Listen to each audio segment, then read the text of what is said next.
All that remains are a few tents and burned out cars in the place where thousands of young people like Milet Ben-Haim gathered to celebrate the Jewish holiday of Sukkot.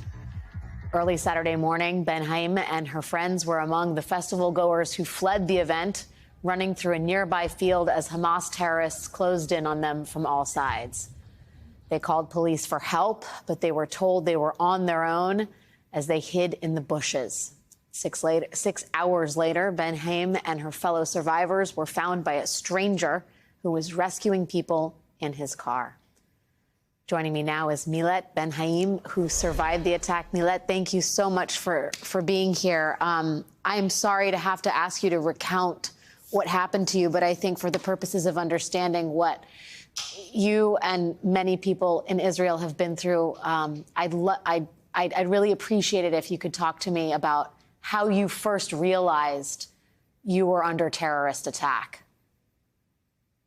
Yeah, thank you for having me. It's really important for us to let the world know what is going on here right now. We went to the party, having fun. At 6:30, we start hearing the rockets and realize we have to either run or lay down on the ground.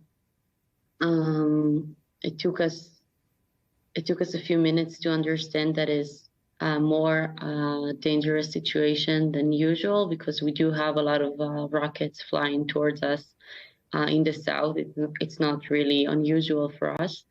And after a few minutes, we realized we have to get out of there. I got to the car with my friends, started driving like crazy. Everybody was really wasted and helpless and confused. It's a music festival. It's not a situation when somebody, obviously you never expect this nightmare to happen. So we started driving, but one way we had rockets and shooting, and then the other way, more terrorists shooting at us. We realized we have to get out of the car, started running towards the fields. The rockets never stopped. The shooting was from everywhere. No matter where we ran to, we saw other people screaming, coming to us, saying they're shooting at us. They were on cars and motorbikes, and they never stopped shooting. It was insane. I saw a lot of people falling down.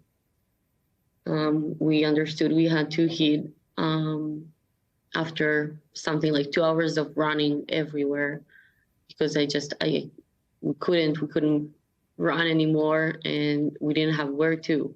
They were everywhere. The shooting was just on us, above us. We can hear the whistles and the screaming in Arabic. And so we hid in that place you're showing right now in the bushes. We tried to reach the police. They did want to help us, but they just they told us that we're going to level with you. You don't understand what's going on in Israel right now. So many people are being kidnapped and so many villages are being taken over by terrorists. And so you're on your own. Wow. A lot of friends around us, we could hear them screaming. We just thought that... I'm sorry to interrupt you, but that moment when the police said, you don't understand what's happening in Israel, this is violence that's happening all over the place and you're on your own. What went through your mind when you heard that?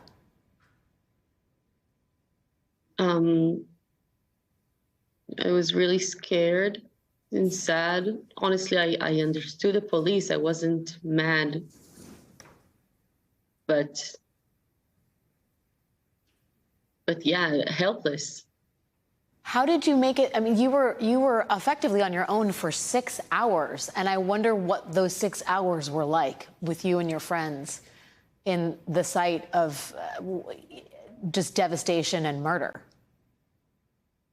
We stayed silent. We held hands. We prayed. every now and then we started crying, but we realized we have to stop because we don't want them to hear us. They were really, we can hear them around us. We didn't know if it's, I don't know, 5 feet away or 10 or 20. We couldn't look. We had to stay still. We realized we have to find a way to get out of this. So we send messages to our family and friends with our location. But at the same time, we told them that we loved them. I told my family that I'm happy with the life I had. I didn't thought we were going to make it. I am so terribly sorry that you had to go through that. We are all thankful that you survived. May the memory of those you lost in this be a blessing. Millet Benhaim, thank you so much for joining us and telling our country what it was like to witness and survive a brutal attack. We are thinking of you and everyone who has been affected by this. Thanks for your time. Thank you.